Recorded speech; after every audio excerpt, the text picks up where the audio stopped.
Okay, so we have a great topic this evening. Topic is free choice.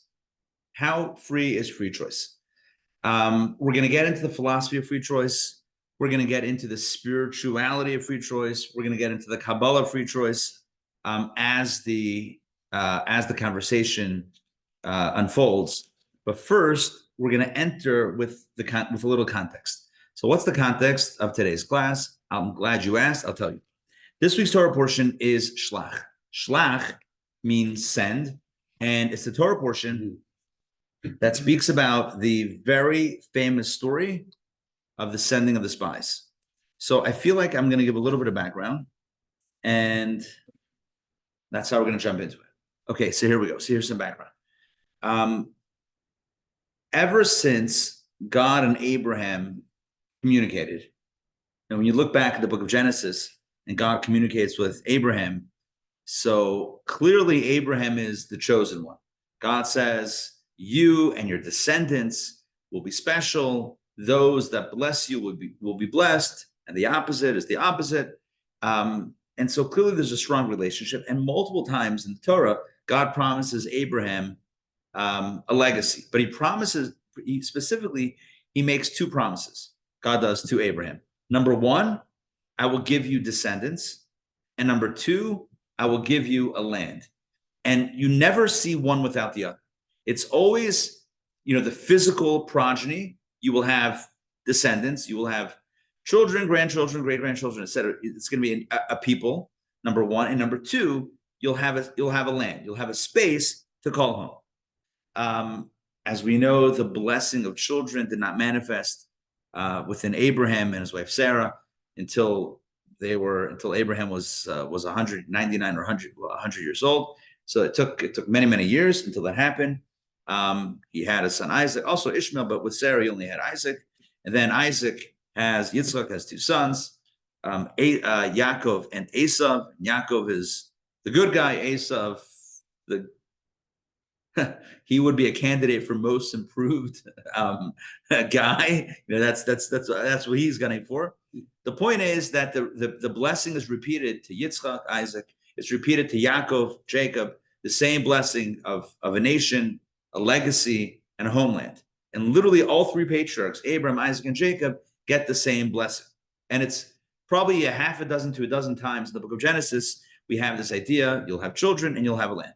And so as the story unfolds, and I'm just giving a little bit of context here, as the story in the Bible unfolds, we see that Jacob has 12 sons. They become the 12 tribes. The family moves down to Egypt. They're enslaved. But in Egypt, the Torah tells us, this is right at the beginning of the book of Genesis, it says, Uvnei Yisrael, Paru, V'yirbu, V'yishutzu, B'ma'id Ma'id. They basically, the English is they multiplied greatly and they populated the land. In fact, that was one of the pretexts that Pharaoh cites for his, let's call it the final solution against the Jewish people. He says, wait, these people are too numerous. If a nation attacks us, they may join the enemy. This idea that the Jews wouldn't be loyal to us as a host nation, which of course is a trope, an anti-Jewish trope that has been trotted around since then until this very day. Our loyalties are questioned, etc. Okay, fine. But the point is that here we have the promise of a people, the promise of a nation, the promise of many people is fulfilled, but we still don't have a homeland. So cue up the Exodus. And then after the Exodus, the Jewish people a few weeks later, 7 weeks later, received the Torah, revelation of Mount Sinai, and all is going well. But of course, again, this is just giving you the timeline here. 40 days after Sinai, the unthinkable happens, the sin of the golden calf. And due to the sin of the golden calf, the Jewish people need a lot of timeout. Well, they need some repair work done, some restoration, and that takes the form of Moshe advocating for the people. There's some spiritual turnaround that needs to happen, and the project of building the Mishkan, building the tabernacle. That takes many months. So it's about a year and a few months after the Exodus that if you want to take a look at the big picture, they have well, they've left Egypt. They've experienced the splitting of the sea, the revelation at Mount Sinai. They experienced the sin of the golden calf, the forgiveness for that sin, and the building of the Mishkan, the building of the portable sanctuary. And at this point, they have the all clear, the green light, the go sign to do what? To head into the land of Israel. But there's one thing that interrupts that. So take a look. We're going to read this inside. Yaakov, if you don't mind, get us kick-started. But hold on one second. Let me just share my screen. Everybody online. Okay, kick it off with text number 1. This is the promise of the land. I mentioned before that the promise of the land was given to Abraham, Isaac, and Jacob. And guess what? It was also given to Moses as well. Please take it away. Hebrew? English is fine. And I will bring you to the land that I promised to give to Abraham, to Isaac, and to Jacob, and I will give it to you as a heritage. I am God. God is even calling back as a reference to what he had promised to the patriarchs. He says to Moses, tell the people that I haven't forgotten about my promise. There's a lot of Bnei Yisrael, children of Israel. Y'all are, a populous people. But there's still an outstanding promise, and that promise I will deliver. I will bring you to the land that I promised to give to Avraham, Yitzchak, and Yaakov. All right. Now, but before they go into the land, and we walked through the timeline a moment ago, something happens. Text 2a. Toba, please read text 2a. This is now, as the story is recounted in Moses' final lecture to the people, 40 days before he passed away. But here we have a recap of what happened historically. Text 2a. And you all approached me and said, let us send men ahead of us so that they will search out the land for us and bring us back word about the route we should ascend and the cities we should approach. So Moses, again, this is pretty much on it, well, not his deathbed, but like his final remarks to the people before his passing. He recalls what had happened 39 years before. And he said, as we were getting ready to approach the land of Israel, y'all came to me and said, hey, let's send men, scouts, check out the land so that we know the best way to conquer the land. Now, take a look at text 2b. So what happened? So in the narrative, basically, the people approached Moses with this request. Moses turns to God and says, hey, this is what the people want. They want to send scouts, spies, whatever you want to call it. They want to get some recon, get some intel on what's going on over there on the other side of the border. And so here's what God responds. And this verse from the book of Numbers is the opening verse of our Torah portion, or the second verse of our Torah portion. But right at the opening. Take it away. Send for yourself men who will scout the land of Canaan that I'm giving to the children of Israel. God says, Shelach lecha anashim, send for yourself men. The question is obvious. It's a weird phrase. Send for yourself men? God should have said, send men. Why send for yourself? What, Moses? It's not for Moses. It's for the mission. It's for Israel. It's for God. It's for the people. What does it mean send? Why is God telling Moses, send for yourself? Rashi, in his famous commentary in the opening of our Torah portion, which, by the way, is called Shelach, which is this word right here, Shelach. So Rashi comments in text 2c. Please, one more. Send for yourself. According to your own understanding, I am not commanding you to send. If you wish, send. Rashi clarifies that what God was telling Moshe, I'm going to try to put this both on the screen here so everyone can see both texts, 2b and 2c. So what God is telling Moses with Shelach lecha anashim, send for yourself men, what God is saying is, I am not telling you to do it or not to do it. If you want, go ahead. In other words, you're asking me if it's a good idea to send scouts to check out the land and come back with a report. It's up to you. Shelach lecha anashim. If you want, do it. It's like Moses turns to God and God says, it's up to you. Now, the question or the questions are obvious. We have a number of questions here. Number one, since when do we find that God is afraid to give an opinion? It seems like God, throughout the Torah, throughout the Bible, is very opinionated. God says, do this, don't do that, don't do the other thing, you must do this, go here, go there. I mean, don't wear, God is getting involved in fashion choices. Don't wear woolen linen. Oh, what a faux pas. I mean, come on. It's like God is getting involved in our diet. God is getting involved in our fashion choices. God gets involved in where we live, how we wake up in the morning, through the various rules of Jewish law. And suddenly when Moshe says, hey, should we send out scouts or not? God says, it's up to you. Suddenly God doesn't have an opinion. That's the first question. Second question is, the moment God says to Moshe, the moment God says, I'm not telling you what to do. If you want, do it. Don't you think that's a red flag? That's a huge red flag. Isn't that a huge red flag? Yeah. It's not like, look, if you ask God, should I or shouldn't I? And God's like, well, I'm not gonna tell you. Like, I'm not getting involved in this. Isn't that kind of saying, like, okay, maybe we shouldn't do this? In other words, if God doesn't answer in the affirmative, why does Moses greenlight it when God himself doesn't greenlight it? God didn't say, go ahead. God says, if you want. So why does Moses give the green light? Second question. Third question. You guys with me? We're doing this rapid fire. Third question. The Haftorah for this week.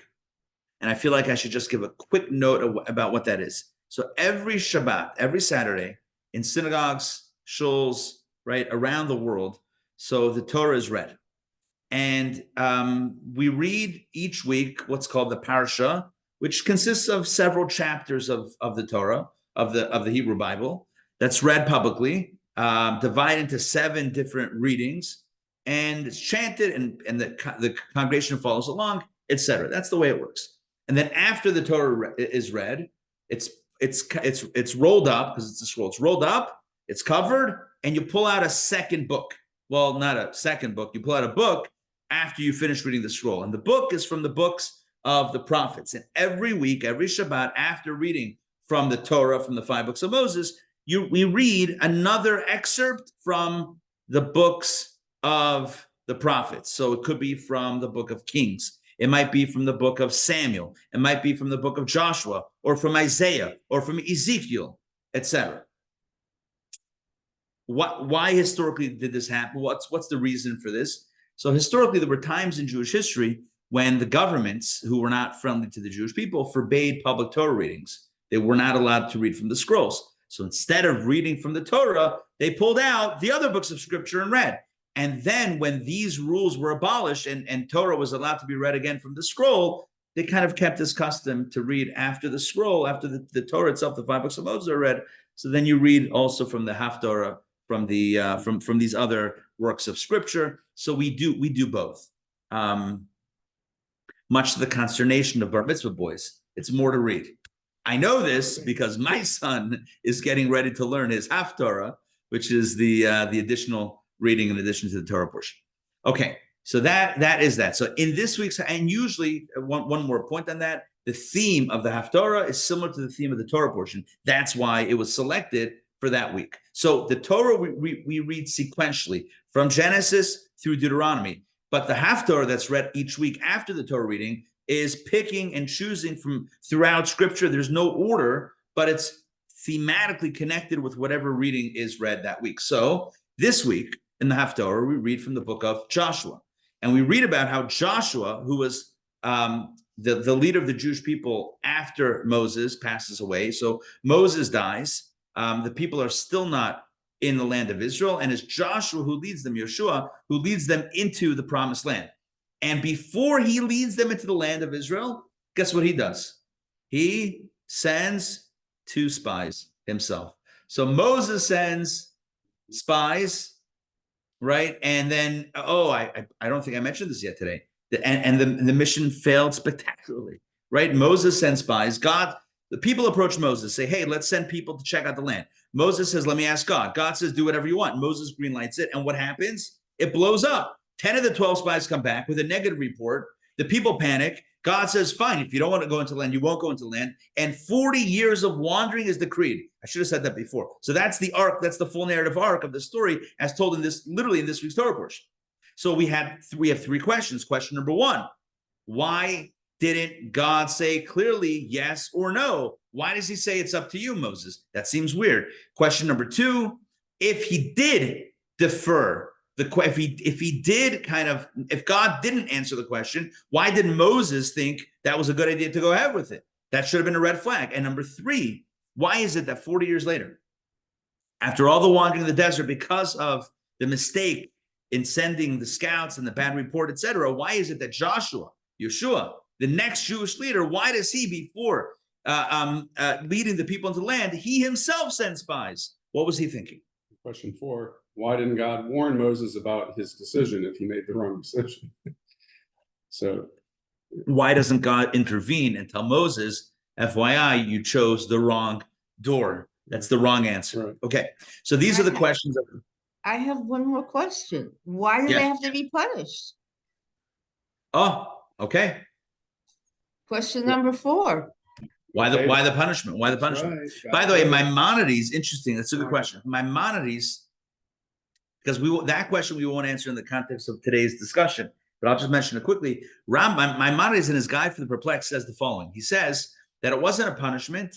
It was God. It was a natural consequence of what was going on. So just to explain, basically the people panicked when the 12 spies went into the land, came back reporting that there were giants and fortified cities, and it was very scary, very dangerous. The people, they cried and they wailed and they complained, why are we being led to the slaughter? We should go back to Egypt. So Maimonides in his Guide for the Perplexed explains that what was happening is that this is the reaction of a people who still had a slave mentality.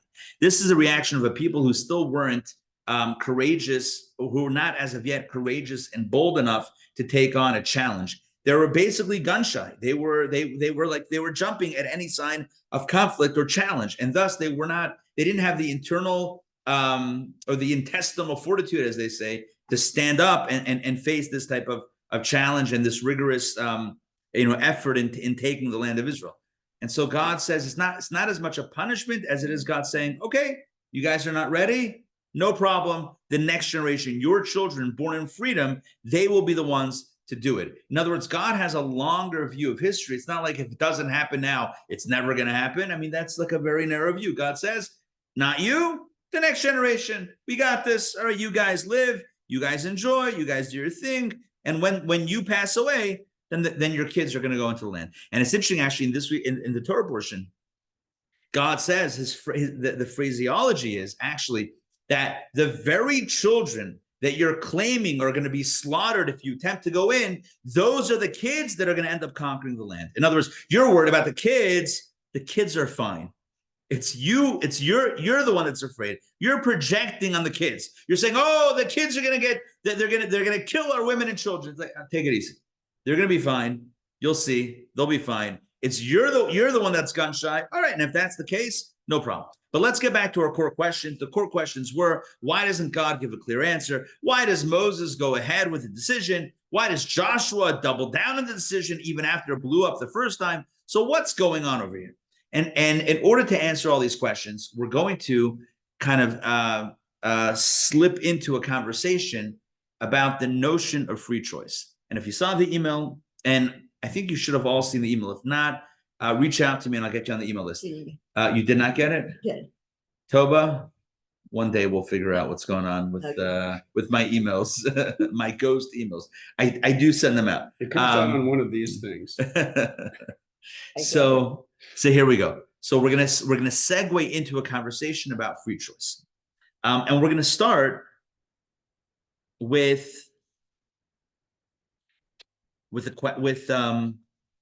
a statement from the Talmud. Actually, before we get to the statement of the Talmud, so we know that free choice is a thing. It's a Jewish belief. It's a Jewish value, or I don't know if the right word is value. We believe that human beings are granted free choice. However, the Talmud gives a very important, or presents a very important caveat to this. And I'm going to read this text number 3. Tractate Brachot 33b. Rabbi Hanina said, all is in the hands of God except for fear of God. Now, that sounds like an interesting line. Okay, it's very poetic in the Hebrew. All is in the hands of God except for fear of God. I need to tell you that this quote is directly referring to free choice. Let's break it down. All is in the hands of God means that God controls everything except for fear of God. In other words, the way that's understood, moral decisions. That is the only area in which we have free choice. So let me explain for a moment. Which car you buy, which house you buy, who you marry, where you go to school, what shoes you wear, what clothes you purchase, right? All of which flight you book, all of those decisions. Money, all the money. Money, yeah. Which job you take, right? Yeah. All of that, hakol bidei shamayim. It's all controlled by God. Chutz mir shamayim, except for moral decisions. We think that the notion of free choice means that we choose our lives. We choose what happens. We choose what we do. Every moment of every day, we're making choices as to what we're doing and where we're going. Comes along the Talmud, and the Talmud says, by the way, that's not true. Hakol bidei shamayim chutz mir shamayim. God controls everything. Everything is predestined. The Talmud says where you live, your relationships, how much money you make, all of that is predestined and predetermined. The only thing that's not is what's called yirat shamayim, is fear of heaven. And what that means is not how much you're afraid of God. That's a literal and an incorrect interpretation. What that means is your moral decisions. So where you go to school, where you went to college, you thought you chose, that was orchestrated from above. It was orchestrated. And if you want to break it down, literally, we could break it down like this. Think about a decision. Think about, let's say, where you chose to go to college, okay? That was probably influenced by you being born, correct? Can't go to college if you're not around. So did you choose to be born? No. So choice number one, or reality number one, that you are in the picture, you didn't choose. Okay, great. Which family you were born into, you didn't choose. Who your parents were, you didn't choose. How they raised you, you didn't choose. The schools that they sent you to, you didn't choose. Who your friends were based on your neighbors in geographic proximity, you didn't choose. Who else went to your school, you didn't choose. Who your teachers were, you didn't choose. What they chose to teach in their curriculum, you didn't choose. None of this did you choose. And we can keep on going. It would take, we would wrap up the class with this, 35-minute conversation about the things that we don't choose. The point is, most of our lives, we didn't directly choose.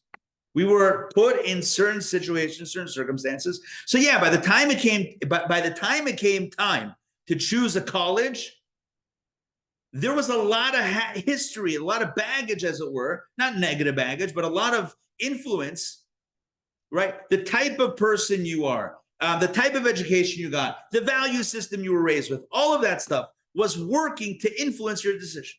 The admissions committee. There you go. Also, right. Exactly. Very well said. Parental Outside of your choice. control. These are your 3 schools you can go to. Exactly. Your parents telling you narrow it down to these 3. Exactly. Or we're only going to pay tuition for X, Y, or Z. Good. So we think we're in control. We get to choose. Nope. Free choice. The Talmud says, you think you have free choice. The truth is, that choice, it wasn't really you. And by the way, there's a lot of comfort in that. Not that it's about the fact that it's comforting, but there is a lot of comfort in that, because it means that, you can't really mess it up that much. It's like don't go nuts. I'll just share a little bit. I'm not going to get too deep into this, but my son Mendel is finishing up 3 years of high school in Chicago, and he's the last several months he's been thinking his class. They've been thinking about where next they're going to go to yeshiva. Now, within Chabad yeshivot, there's a bit of there's more demand than supply, if that makes sense. There's more guys than there are good places. Okay, that's the way it is. So everyone's vying for the same few spots, and it's been and then they who's going with who and where do they want to go? Can they get in? Not get in? So as we were in the midst of he was in the midst of this process. So one thing my wife and I were encouraging him along the ride is, listen, we're going to work. We're all going to do our effort, but here's what you need to know. Wherever you end up going, is where you are meant to end up going. You're not going to end up anywhere you weren't meant to. That doesn't mean you don't make a phone call, because you can't drop the ball either. You got to put in the effort. You got to do you got to do everything you need to do. But at the end of the day, the way everything falls, the way the chips fall, it's all per God's will. Hakol bidei shamayim. Everything is in God's hands. Yeah. So why work so hard? Oh, so why work so hard? So Yaakov is Make the asking. same amount of money. Let's leave the money aside for a second. But let's talk about this, right? So if the theory is that you'll end up going where you're meant to end up going, so then maybe don't send any applications, right? When the yeshiva says, hey, you need to take a test in order to get in by Zoom, say, no, I'm going to skip it, right? Because if I'm meant to go there, I'm meant to go there. No, it's a good question. Like if this is predestiny, then maybe I can just totally not do anything. So I mentioned in passing, like that doesn't let us off the hook, but your question is why? Conceptually, why?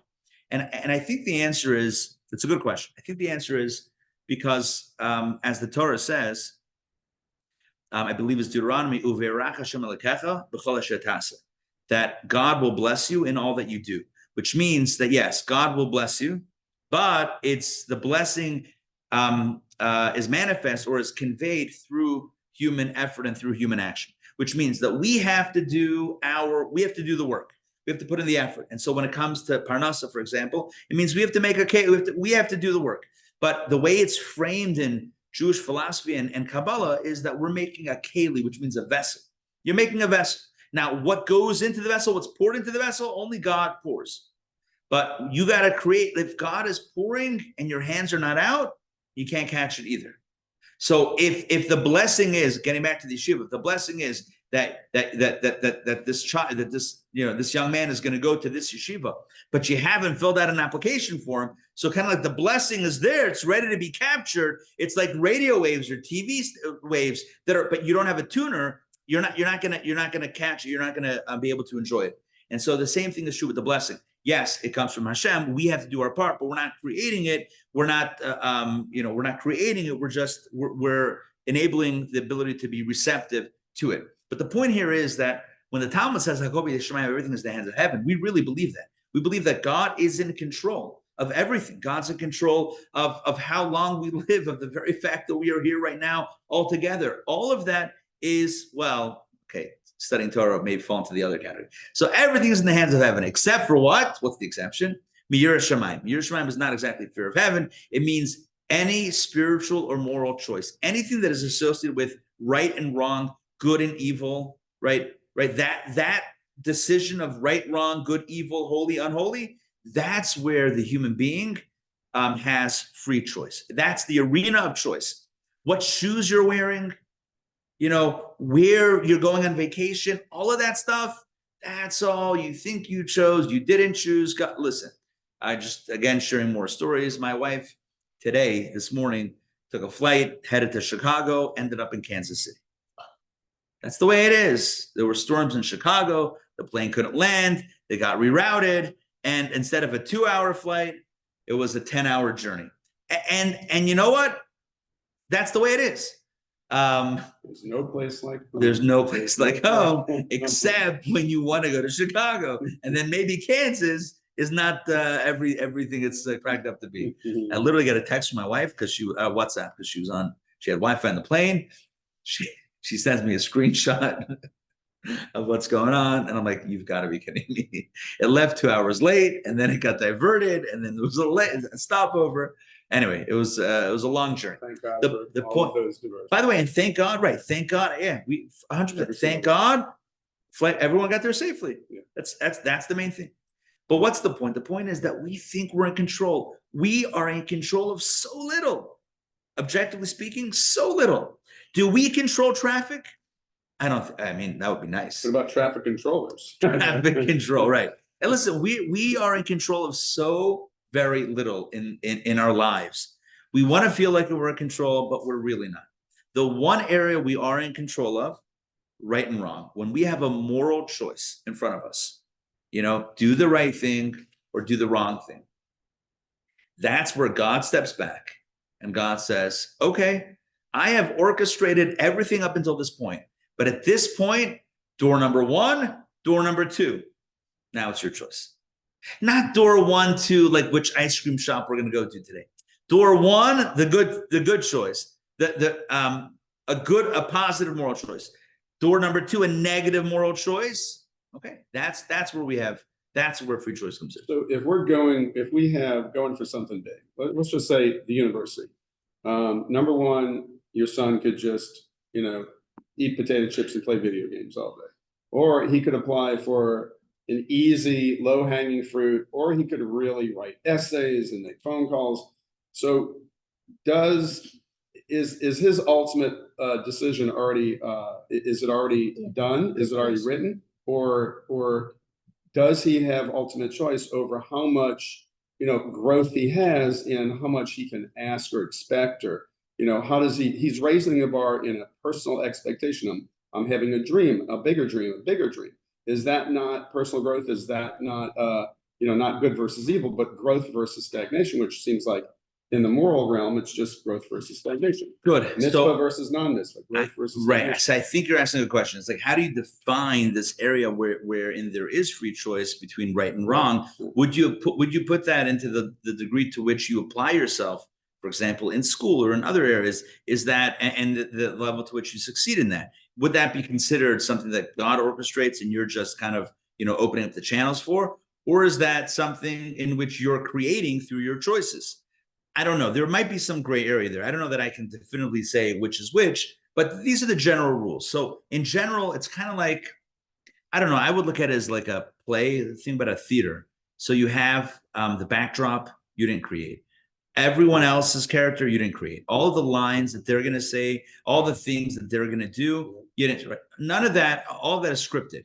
But then there are those, I don't know if they're rare, but then there are those moments in which, you're presented with a choice, and I'm like, oh wait, hold on, right? And it's not the choice between vanilla and chocolate. I mean, like a real choice, right? A choice in which there's a fork in the road, and one is between right and one is between, and it's between right and wrong, good and evil, and that's where it really comes in, and that's why what we choose morally and spiritually, that's why it matters. That's why there's reward and punishment. That's why there's something called, the afterlife and heaven and hell, and which, Judaism has its own take on what exactly that is. But the point is, that's why mitzvot are given to us. Look, if we posited, if we went the extreme route and said nothing's in our choice, like everything is predestined, then there would be no point to have a Torah, because Torah says, here's the choices that we should make when it comes to the realm of morality and goodness, etc. If we could ever say, I can't, I'm predisposed or whatever it is,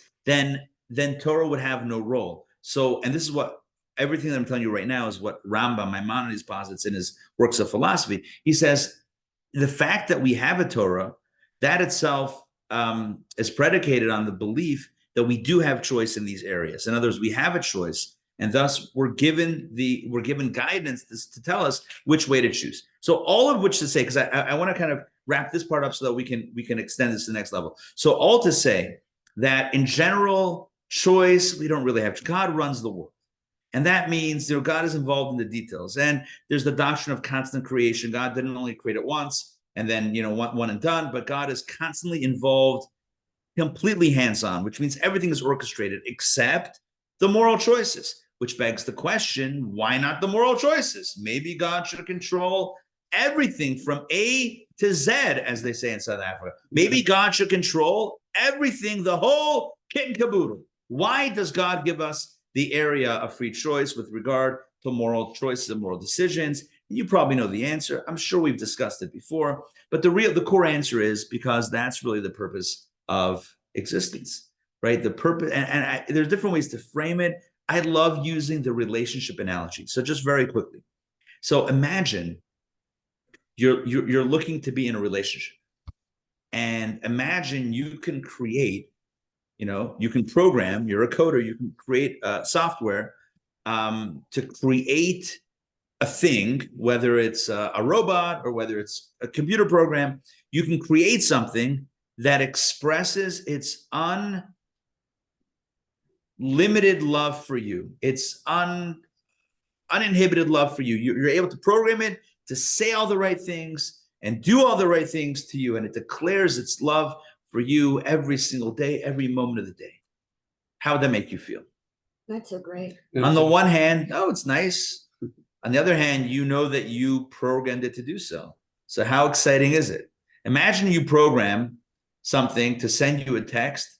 Imagine there's software you program every day, 10 a.m.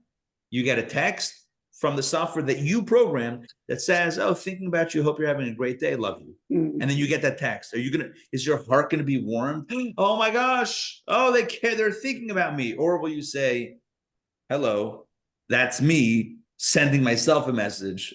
What am I? So here's the thing. God wants, okay, jump in. I just wanted to ask a question. What about human error? Let's just for example. So let's say, you know, person goes to the doctor. They have to go have surgery. They're supposed to have the right leg amputated, but the doctor does the opposite leg. And so wouldn't that be human? Where does that play? Yeah. So that you're asking for number one, that's a tremendous question. The example that you gave is certainly a very difficult example. Literally a painful example. I will say this: the Alter Rebbe in Tanya, which is one of the biggest books of Chabad philosophy, says the following. He says that when someone harms someone else, God forbid, so there's a meditation that the one who's been harmed can think about, and that is that this has been predestined to happen to me. Now, that doesn't let the guy who did it off the hook, because they didn't have to be the one to, in essence, raise their hand and say, it'll happen through me. So in other words, that person made a bad choice, because again, moral choices are in a person's hands. So that's a bad moral choice, and that person made, and therefore they are culpable for that, and consequences will happen. But the one to whom it happened, the thought, and this is a very high level thought process, is this is my story. This was written for me. Now my choice is how do I respond to it. But the fact that I should just thinking that, living with the sense of this is not my story, this is not my story, rejecting the story, that's also not healthy, because that doesn't allow for acceptance and then moving forward, if that makes sense. So you're asking another question. What happens in the case where somebody makes an honest mistake, an accident? So, culpability is one thing, but what's the divine plan? Is the divine plan that the person should, God forbid, lose both their legs? I would hate to weigh in on it again, but according to this way of thinking, you might say that. But I feel like I'm hesitant to, for me to say, yes or no in any given situation. But the general principle is that whatever happens to us and around us and is predestined. The choices that we make, that we have responsibility for. But in general, what happens to us is this, which is why there's outrage, which is why we turn to God and say, how do you allow for suffering to happen? Why is that in your plan? How does that make any sense? And that's a question that we have to deal with on a kind of a theological level. But just to head back to the other point that I was saying, which is when it comes to the arena of moral choice, why is it that there we do have free choice? And I was trying to develop the answer, the idea that a relationship implies full, I don't know if the right word is consent, but it's coming from the other to say, I love you. If you tell yourself I love you, that's great, but that's not a relationship. A relationship with someone else is where they, with their own choice, their own volition, from their own self, they say, I choose you. If you force someone to be in a relationship with you, that's not a relationship. That's also illegal. I'm just saying, but that's not right. That's not a relationship. A relationship is that the other person says, I'm in. If God were to create us in a way that he would force us to make good choices, then all of those good choices, which are ultimately creating a home, a space for God, all of that would be him creating his own space, creating his own relationship, creating someone who says, I love you, I'll do what you want. And how satisfying is that? So God therefore creates human beings And we're the only ones with free choice, not angels, not animals, the only beings with free, and we see that, by the way, because human beings are capable of the worst and the best of the best. Only human beings are capable of this. Human beings are the only beings that are gifted with this ability to freely choose to be on the right path or the wrong path, to be on the God squad or to be elsewhere. And when we opt into what God wants, that is us raising our hands and saying, God, we choose you. And God says, now it's a relationship. God wants the one thing he can't himself create, and that is our buy-in. Because if he creates it, it's not us. It's not our buy-in. It's his own, it's his manufactured reality. How satisfying is it to create a program that does everything you want, right? It's more satisfying to create something that has its own choice, and on its own, it chooses you. Oh, now that's a relationship. So therefore, God orchestrates everything except for those areas in which we make those moral choices, those right and wrong choices, and opt into what God wants. Now, all of that is kind of laying out the area of free choice, where there is and is not free choice. I want to get a little bit deeper and a little bit more subtle. And I want to go back to the relationship analogy. Remember, to be in a real relationship implies that there is another person that's choosing you. You're not choosing yourself. You're not forcing someone to choose you. Someone else with their own mind and their own heart and their own freedom to choose is freely choosing to say, I love you. That feels good. But imagine if the only context that they express their affection and devotion to the relationship is on a birthday and an anniversary. It's only in the areas in which are kind of the formal ways of expressing love and affection and an investment in the relationship. Imagine if you were to write up a relationship manual, the things that you would like to see in a relationship. And imagine if the other party in the relationship followed every one of those rules perfectly. And you didn't force them, but you made it known what it means for someone to love you. Imagine you said, look, here is the Rabbi Ari's guide to love and relationships. If you love me, here are my expectations. I'm not forcing you to be in the relationship. I'm not coercing you, right? I'm not telling you it's a good idea. If you want, great, but here are my expectations. And imagine someone else, another human being with their own mind, their own heart, their own choice. They say, yes, I'm in, and I want to be in a relationship with you. I'll take the manual and I'll follow the manual. Is that love? Sure. But if they don't do anything outside of the manual, you know what that means? Is that really them? If they just follow the manual, Rabbi Ari's manual to loving him, right? Which is a very weird, maybe I should pen it, right? Imagine that, right? If they only followed the manual, it would feel a little, hold on. Do you have any of your own ideas about what I would like? Are you thinking about me outside the context of my quote unquote rules and regulations? Are you spending any extra moment of thought and care as to what it is that I need or what you need or what we both need? Like, are you thinking about anything which prompts Kabbalah and Hasidus to conclude the following? Free choice has been granted to every human being in the arena of spiritual and moral choices of right and wrong. But in the context of Torah and mitzvot, it's limited. Not that the choice is limited, but the expression of choice is limited. If you say, God, I love you, I'm going to follow your manual. You know what that means? You're choosing God. God loves that. You're choosing God. God didn't force you. You could have easily chosen another path. You do have free choice here. You chose to do what God wants. Great. But you're only choosing the 613 things, because he did write a guide, by the way. He did write that book. Not Rabbi Ari's guide, but God's guide to be in a relationship with him. He wrote the manual. It's called the Torah. 613 rules and regulations.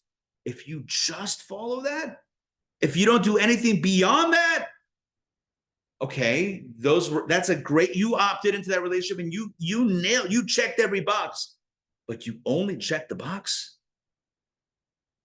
It's like the husband and wife that are in counseling. And the therapist says, what's wrong? The wife says, my husband never tells me he loves me. Therapist goes to the husband and says, is this true? He says, yeah. Well, he says, look, I told her that, when we got married, and if anything changes, I'll let her know. It's like, what do you mean? I'm sticking to the box. I said, I love you. We're done. I checked the box. One second. She knows. Checking the box? Right, she knows. I have to tell her. Just checking the box. God wants us to go also beyond the box. Now, what's beyond the box? What does that mean? Bake a cake for God? Here's what it means. There's something called B'chol derachecha da'eu. It's a phrase, it's a line from, it's a verse. And the translation is, in all your ways, you should know him, God. In other words, find moments of expressing your relationship with God outside of the formal opportunities to do that. So, for example, there's no mitzvah in the 613 commandments. There's no mitzvah to eat lunch on a Tuesday afternoon. It doesn't say anywhere in the Torah that on Tuesday afternoon you should eat lunch. To do so is your own choice. Okay, great. Now I say your own choice. Is it a choice? Is it not a choice? Okay, we discussed that before. But that's your own thing. It's not a mitzvah. But you know what you can do? You and I can do?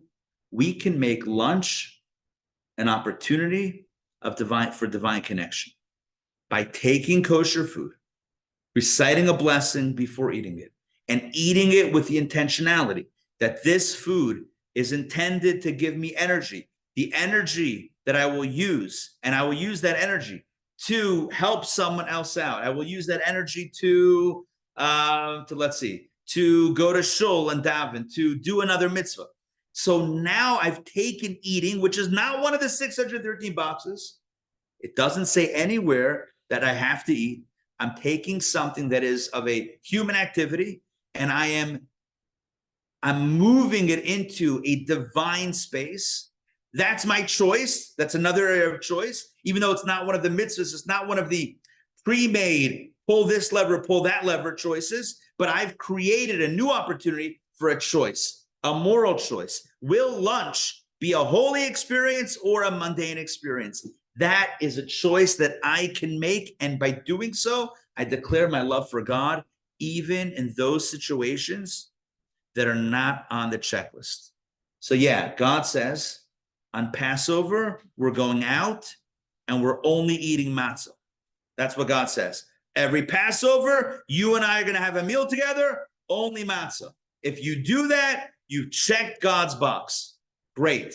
But what about Tuesday, June 25th, 2024? There's no box for them.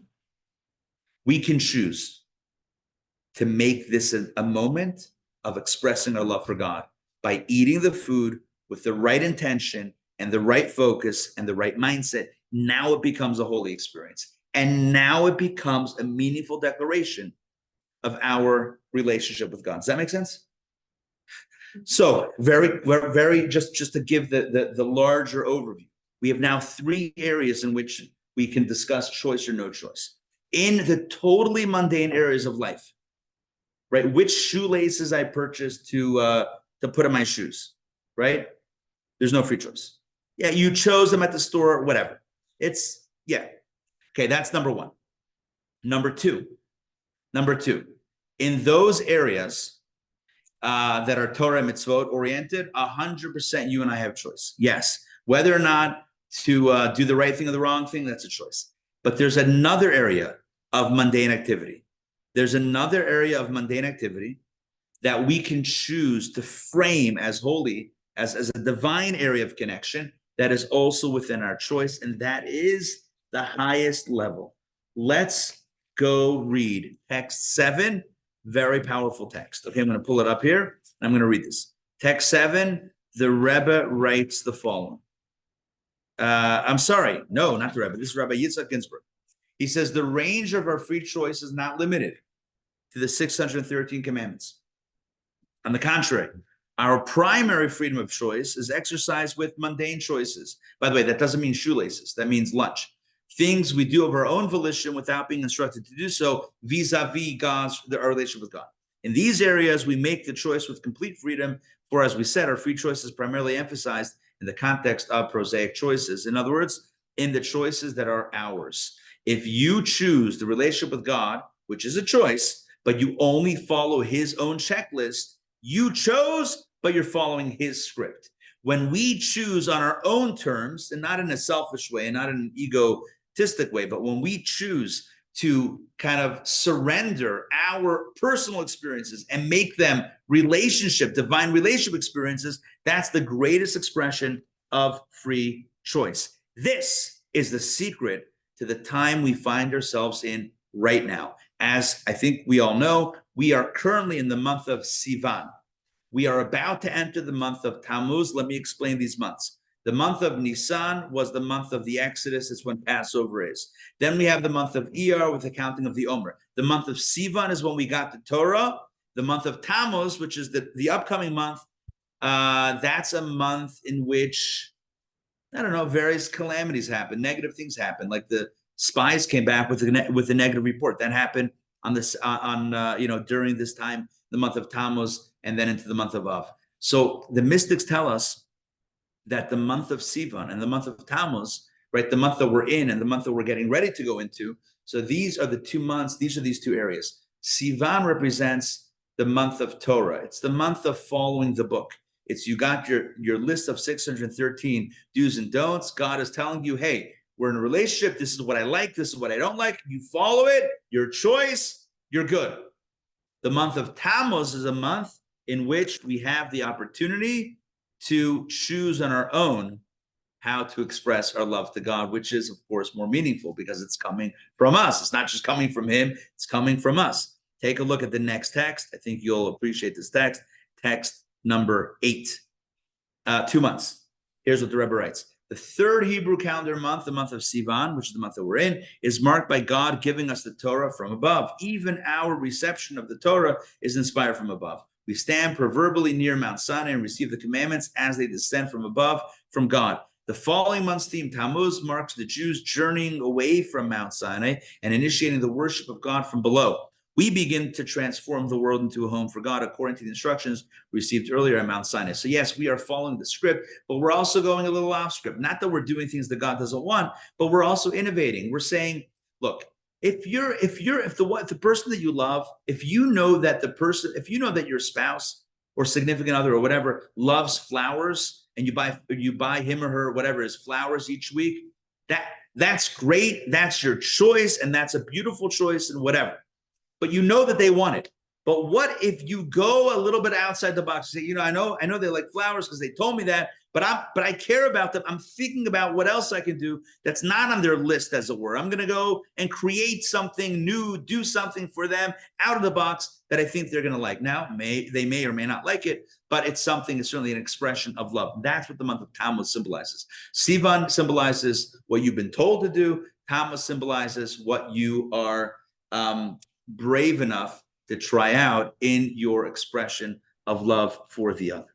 Like making a garden for them to enjoy every day on their own. Oh, there you go. Right. Again, right. It's you're in it. Right. So it's creating. Now, this also, I'm going to skip. I had a thought. I'm going to skip that and come back to it soon. So let's circle back to our original question. Our original question was, why didn't God tell Moses what to do when it came to sending the spies? Good idea or not good idea? He should have just told them. The people, just to reset the story, the people come to Moses and say, hey, let's send scouts, let's send spies, let's send them on a reconnaissance mission to check out the land of Israel or the land of Canaan, because we're all going to go in there. What are we, when we cross over the border, snipers, booby traps, what's over there? And Moses says, all right, it's a good idea, I think. All right, let me ask God. And God says, whatever you want. So I asked a few questions before. Number one, why didn't God give a clear answer? Why does Moses go with it if God wasn't clear? And why does Joshua go for it when it blew up with Moses? And so here's the answer. At this point, God is telling Moses, it's time for you to make the call. As long as I'm telling you everything what to do and you do it, yes, there is choice. You follow the rules, but you're following instructions. So you chose to follow, but I'm charting the path for you. I want you to choose from you. God says, Moses, Shlach lecha anashim. I want you to choose whether to send these spies. I want you to make that choice. I want a relationship with someone who's going to give their own input. I don't want a yes person. I mean, I don't want a no person, right? So I kind of do want a yes person, but I don't only want a yes person. I want someone who's going to bring their own wisdom, their own initiative, their own gumption, if that's the word, to the mix. I want someone to kind of to carry it on their own. So God says to Moses, hey, you're about to enter the Holy Land. Enough of this top down. I'll tell you everything what to do. And then, yes, if you do it, yes, it's your free choice to do it or not do it, but it's still you're following a script. I want you to create your own script, create your own adventure. Remember those books? Right? Create your own adventure or whatever, choose your own adventure, something like that. Right? Where so you read someone else's narrative, great. But give me a little latitude here to create my own. God says, Moshe, I'm giving you latitude. Was it a red flag? It's not a red flag. I asked before. Why was God vague? He's not being vague. He's saying, now it's your time. Now you make a choice. It's called maturity. It's like when you tell your child, I'm not going to tell you what to do. I've already given you the framework. Now you make the choice. I'm not going to tell you what to do. Because now you need to stand up on your own 2 feet. God tells Moses, at this point, you're about to enter the land. I'm not going to keep on leading you by the hand. Go make a choice. And you know what Moses says? He doesn't look at it as a red flag. Oh, God's not telling me what should I do? He says, great, I'm being empowered. I'm going to make a call. And then what happens? It blows up. You know why? Because that's the way life is. When you give someone freedom of choice, when you give someone latitude, they might fail and they might fall. But you know what? It's still not the end of the world. Still not the end of the world. You pick yourself back up. You keep on going. And yes, maybe it'll take another 40 years. I mean, hopefully not 40 years, right? But maybe it'll take a little longer. But you don't grow without that freedom, without that true latitude. So God gives Moses and us the freedom. He says, look, I'm going to give you the script. These are the things that are absolutes. But beyond that, you have a lot of choice, right? Which estrog you're going to buy, right? How exactly to pray and whatever. I'm going to give you general framework, but within that, you jump in. And so God tells Moses, look, Israel is the destination. How you get there? Do you send spies? Do you not send spies? How many spies? Where should they go? What should they wear? Figure it out. I'm not going to micromanage everything. Figure it out. And you know what? It fails. But Joshua realizes that doesn't mean it's a bad idea. It just means that it's life. Not every choice we make will always succeed. Sometimes it won't, and that's also okay. But he doesn't get gun shy, Joshua. Joshua, the successor of Moses, says, look, it wasn't a bad idea to send spies. It didn't work, but it's not fundamentally a bad idea. Maybe instead of sending 12, we'll send 2. Too many cooks in the kitchen. Let's learn from our mistakes. And instead of sending them to the whole land, we'll send them just to the first city we need to conquer, Jericho, Jericho. Let's make the mission smaller, more manageable. And it worked. And they took Jericho. And from there, they continue into the land. You know what the moral of the story is?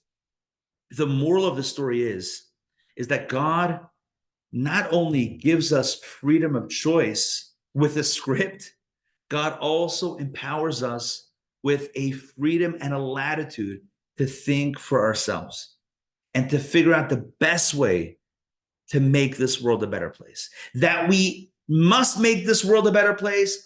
We know that's our mandate. That's the totality of Torah Mitzvot, is to make the world a better place. But how we do that, utilizing which tool, which mitzvah should I do this day? If I'm speaking to a friend, which mitzvah should I encourage them to do?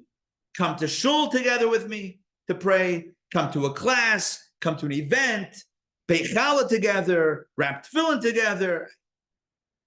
All of the above, any of the above. Who makes that choice? You make the choice. God says to Moses, Shelach lecha anashim. To go into Israel is a must. It's happening. That's where the destination is. How you get there, that's what you're gonna make the call. So in final summation, in the final analysis, do we have free choice? The answer is yes. Does the gift of choice lie in the fact that we chose vanilla over chocolate? That's not a waste of choice. We can choose that, but it's not. That might be a whole other host of factors. The real meaning of choice is when it comes to the real significant parts of life, the things that make a difference. And in those areas, God gives us a set of rules and expectations, and then says, everything else is up to you. And with that choice, we make a difference. Because we know in our own relationships that it's not when somebody follows the rules, as it were, that we feel that we've been chosen. It's when somebody chooses on their own to choose us that it truly feels meaningful. And so as we get ready, this Shabbat is Shabbat Mevarchim, the Shabbat in which we get ready and bless the upcoming month of Tammuz, the month that they left Sinai and journeyed forward. Let's remember that our relationship with God is very strongly expressed in those areas that we choose on our own. And then let's make those choices wisely. Thank you very much for joining me tonight for Torah Studies. Hope you enjoyed it. Thank you. Thank you for the warm clapping and applause. I appreciate that. Questions and or comments? Please fire away. Yaakov. So do we have choice over Monday matters or do we not? So let's say Ari Sollish decides, I'm not going to be an author, I'm going to be a plumber. Okay, great. So does that mean that your soul growth is affected, or is it just kind of, well, that's going to make you happy, so God's happy with you, you're happy with you, everybody does. So I will say this. So Yaakov's question is, where do we actually draw the line? So the short answer is, it's hard for me to say definitively, but the general rule is to decide which vocation typically wouldn't necessarily be choice. I mean, it's a choice. We perceive it as a choice, but it wouldn't really be objectively a choice. Mm-hmm. But if a person's decision is oriented around where they can make a bigger impact, for example, right? Let's say a person says, instead of being an author, I want to be, like you gave the example of a plumber, because I'll be able to go into people's homes and have conversations with them. And, instead of sitting behind a desk, behind the computer and set up, which is going to have its own impact, but here I'm going to have a dialogue with people, whatever it is. 100%, that is the taking the initiative and charting and making a decision, and that would be free, 100% choice. Choice would exist in that space. I think part of the notion is that we don't want to, like, Judaism doesn't waste the word choice, which implies something really noble and a gift from God, to vanilla or chocolate. It's like, that's the choice. God gave you over every other species of being, even the angels. No one has free choice except for the human being. And it's about vanilla and chocolate. It's not about vanilla and chocolate. It's about how best to express or not express, right, God in this world. And so anything that touches on that, including which job, if it's about where I can make the bigger impact, if that's the intention, 100%. And then the second question, Yivarecha Hashem v'yishmerecha. So may we be blessed. And I've been told that this is particularly blessed with Parnasa and then protected. So you make the money, that's easy. Yeah. Hold on to the money. Yes, right. Does your investment go bad? Do you know how to invest, etc.? So if we make these mistakes, like we don't know what we're doing, we can make it. Is that kind of part of the plan, or does that fall into this category? or is that, are we covered? Because My understanding is when it comes to the money stuff, that is typically it's all God. in God's hands. Now, again, it doesn't mean that a person could say, well, then it's like if you're in a casino, I'm not suggesting that's a good idea, but if you're in a casino and you just hit you hit on the slots and the money is shooting out of the machine as one does, right? As it's like coming for, but you don't have a bucket or basket to catch it. Guess what? You may, well, I don't know how it works actually in a casino, but you may not end up with the money because you didn't have anything to catch it. So you got to have two elements. You got to have the right stuff flowing through the pipes. Then you have to have a bucket to catch it on the other side. So look, to what extent can we make our bucket nicer? Yeah. Can we make sure that the bucket is covering a bunch of different channels because we don't know exactly which, it's like the Plinko board, right? We don't know where it's, I love Plinko for the record, as you guys know by now, right? So do we know which tube it's going to fall down? No. So do we want to kind of cover to the best of our ability various areas? Yes. Should we drive ourselves crazy? No. Should we put the weight of the world on our shoulders? No.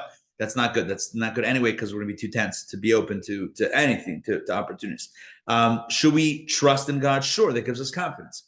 So that's a lot about it. By the way, a book that I worked on, I'm not the lead author, but I'm one of the creators of the book, is a book called, one second, I highly recommend this vis-a-vis our conversation.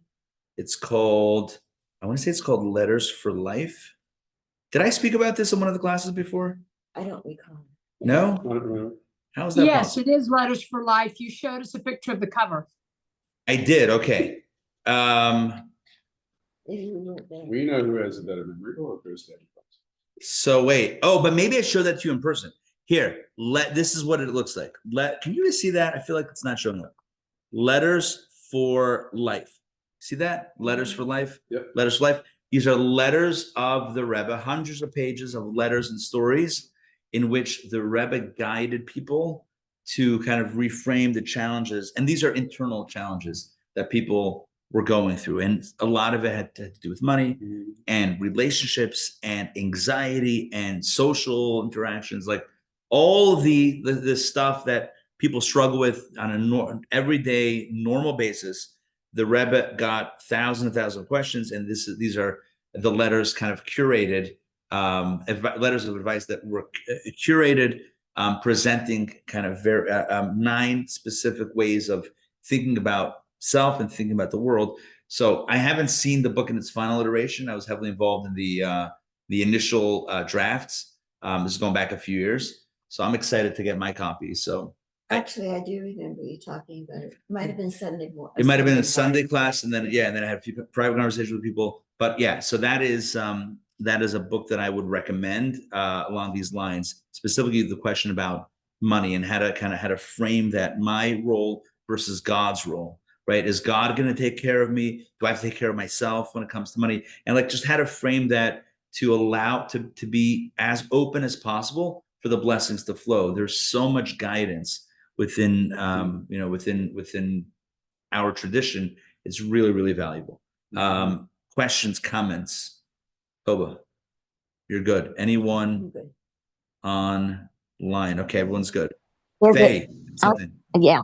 Is it a moral question when somebody when a Jew marries a Christian? Is that a moral question, or is that a one that's that's meant to be? I mean, I don't know. I'm not sure how to answer that. I think that the question would be, I don't think it's a question about anyone else's actions. It's a question that a person has. It's not even a question. It's within one's own space. In other words, none of this is about anyone looking at anyone else's life and saying, oh, they either did or didn't make a choice in that area, or they made the right choice or not the right choice. None of that is.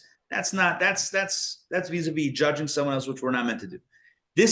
Tonight was only about me and myself.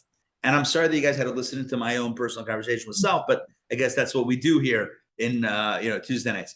But all kidding aside, it is really about me. It's about the next time I am faced with a choice, the next time I am faced with a spiritual choice, a choice in which to further my relationship with God or to kind of hinder my relationship with God. And that's specifically the question.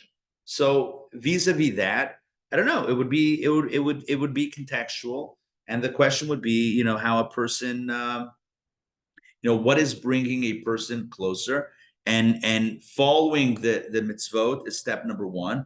And then, as we discussed tonight, step number two is outside of the checklist. It's, am I thinking about the relationship outside of the birthday card, or am I only doing the birthday card, anniversary flowers, and the holiday dinners? Is that the only thing I'm doing, or am I going above and beyond that? Not because I have to, but because I want to. So that would be the area, and I think that's the main area of focus.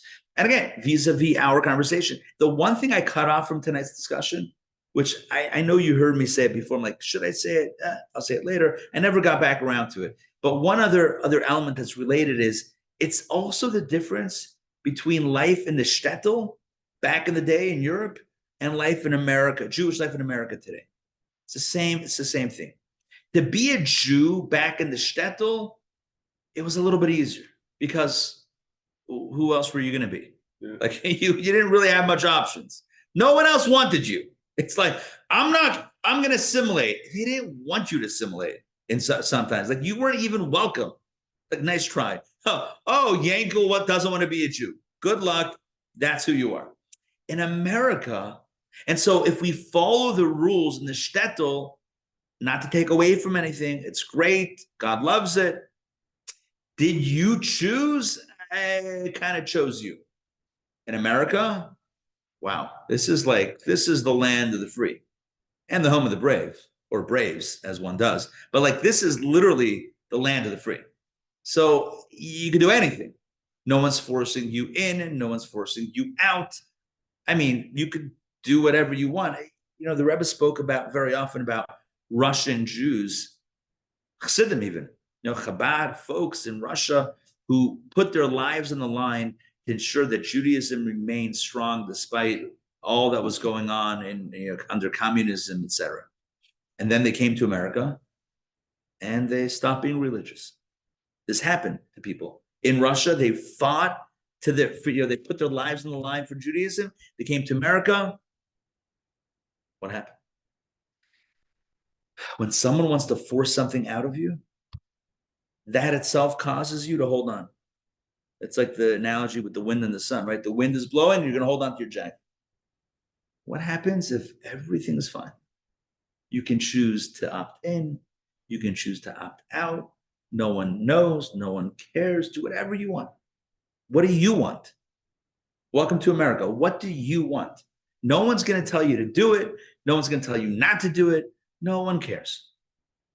When I say no one cares, what I mean is, like, whatever you want. Personal liberty and autonomy. What do you want to do? Saturday morning, what do you want to do? No one's telling you you have to go to shul. No one's telling you you can't, and I'll show you. No, there's no coercion either way. There's no rabbi knocking on your door, and there's no, God forbid, tyrant also knocking on your door. No one knows your address. What do you want to do? It's sad. What do you want to do in your own heart of hearts? When we choose God in America, when we choose God, wow, that's the ultimate. It's no surprise, parenthetically, that the day the Rebbe came to America was the 28th day of Sivan, the second to last day of the month, which is the day before the spies were sent. The spies representing the choice, right, to not be dictated by God, but to choose freedom, America, the day before the spies were sent. In other words, the day in which, Moses designated the spies, because they were sent out the next day. The day they were designated was the 20th of Sivan. That is a day that many, many years ago, the Lubavitcher Rebbe came to the shores of the United States and ultimately established what we know as Chabad here in the U.S. and then globally. So that's the idea. So the idea here is, again, that the truest declaration of love is expressed precisely in those areas that are up to us to choose. So let's choose wisely.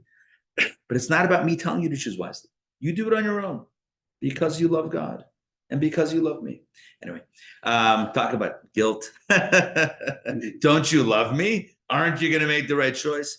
Okay, good. Good to see you guys tomorrow night. Good to see you guys tonight. Tomorrow night, 7:30.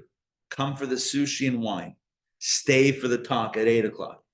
We have with us Mrs. Bruria Efyun. She is the daughter of Rabbi Tzvi and Nomi Freeman. She lives in Beersheba, southern Israel, in the eye of the storm, as it were, in the heart of the war. October 7th, she was right there in the heart of the war. And ever since, she actually, you can check her out on social media. She gives an update read by thousands of people each day called the Daily War Summary. I think it's something along those lines.